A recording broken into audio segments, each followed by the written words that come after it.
So, hey guys, so I just made this amazing healing salve with just a few little simple ingredients. And the superstar of it all is this infused oil that I created with some weeds and flowers from my yard.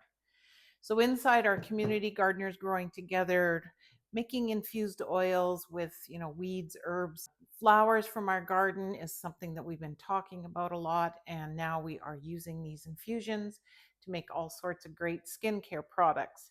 So my community asked about a healing salve, and so I filmed myself creating it here, and I want to just share it with you too. So I hope you will enjoy watching my video on how I made this simple healing salve using a oil infusion made from weeds and flowers from my yard.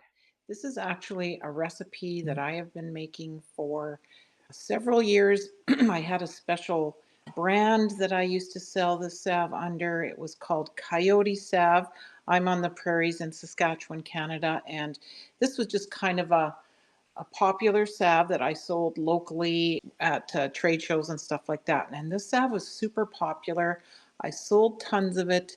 It's a very basic recipe though, and just my branding and everything and the way I promoted it became very popular. So I wanted to share it with you today. I thought I was going to do a live workshop, but I just thought it would be easier for me to try and just record it, put it up on in the community with the recipe. People can watch it and ask questions. First of all, sorry about banging the camera. I'm just melting down the ingredients here, and I'm going to share, like I said, the recipe and the measurements that I've been using, but basically it is a very simple salve recipe where we are using that infused oil that I'm hoping other people have made with some of their flowers, weeds, things out of the garden. My oil here is avocado oil with some calendula and plantain. So those are the two main ingredients of my infused oil that I always put into this salve because they are good for healing. They're good for dry skin. They're good for chapped lips. A lot of people would buy this product to use in the wintertime with their dried, cracked hands and feet. It's a great salve if you have a cold and your nose is getting all sore and red, and you need something just to kind of heal that red nose from blowing your nose. So again, very popular, very easy to make. So I am sharing this secret recipe today. So I just have it set up on a double boiler system here. I measured out the infused oil, and the other two ingredients are just some kind of hard butter, hard oil. So I'm using tallow. So this is rendered beef fat from our own cattle. You could use something like shea butter, cocoa butter, some kind of hard butter like that works. Coconut oil is okay, but again, it's, melts at a very cool temperature, so it's not ideal. And then the third part of this is beeswax. So once you got those measured up, I'm just making a 100-gram recipe. You just gently melt it on a double boiler. I'm just going to take it over to the counter, take you over there and show you how I'm going to just finish off the salve. So just to let you know, I just put a lid from like a jar in the bottom of a pot here with some boiling water, just set my measuring cup on it. That's kind of how I do my double boiler system. So over here, I have some containers that I'm going to pour this into. These are 10-gram size containers that I purchased off of Amazon. So something like this works really good. You can buy these fairly cheap. I will share a link to the ones that I bought here for you. I'm going to be doing this as gifts. This is a great little gift idea. Christmas is coming. You can put these in people's stocking. You can give it out to coworkers. So the one thing we're going to do here at the end is add a little bit of lavender. That also has some good healing properties. If you are not a fan of the lavender essential oil, some people are not. You don't have to. You can add in something else that is, not too strong, because, if you're going to be using this on your skin, you want to watch what essential oil to use. But lavender's a really nice oil to add to your salve. So I'm going to put about 10 drops of it in here.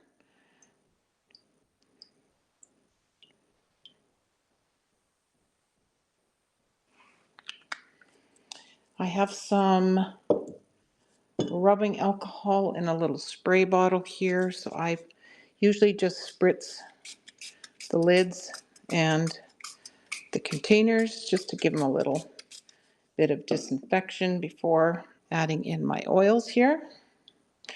Just going to let it cool down a little bit. I'm just going to show you my recipe because it was funny because I pulled out my old book here when I used to sell my products locally and do those trade shows. I always wrote out my recipes, the date that I made them. So this goes back to September of 2018.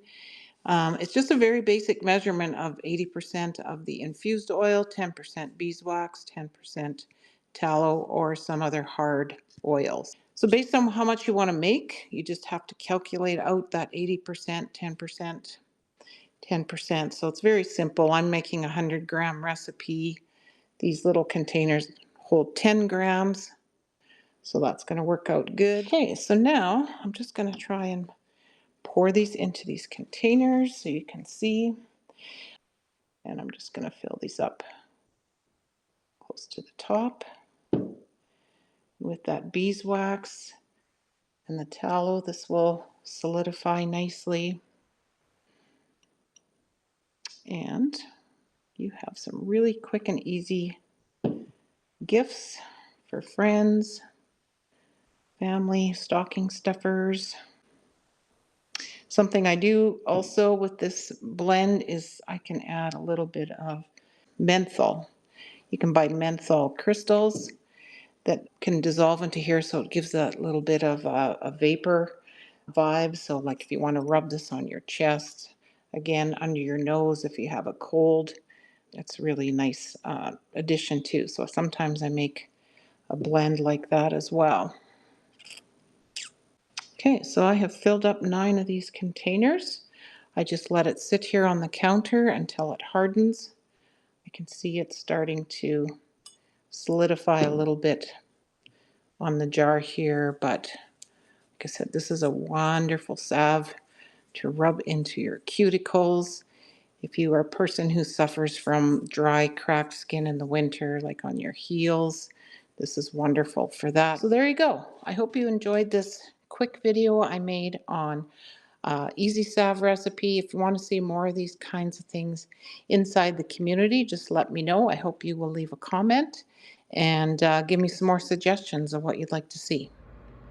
So if you're watching from YouTube, I hope that you will check out our free community located on the school app, Gardeners Growing Together. The link is in the description box below.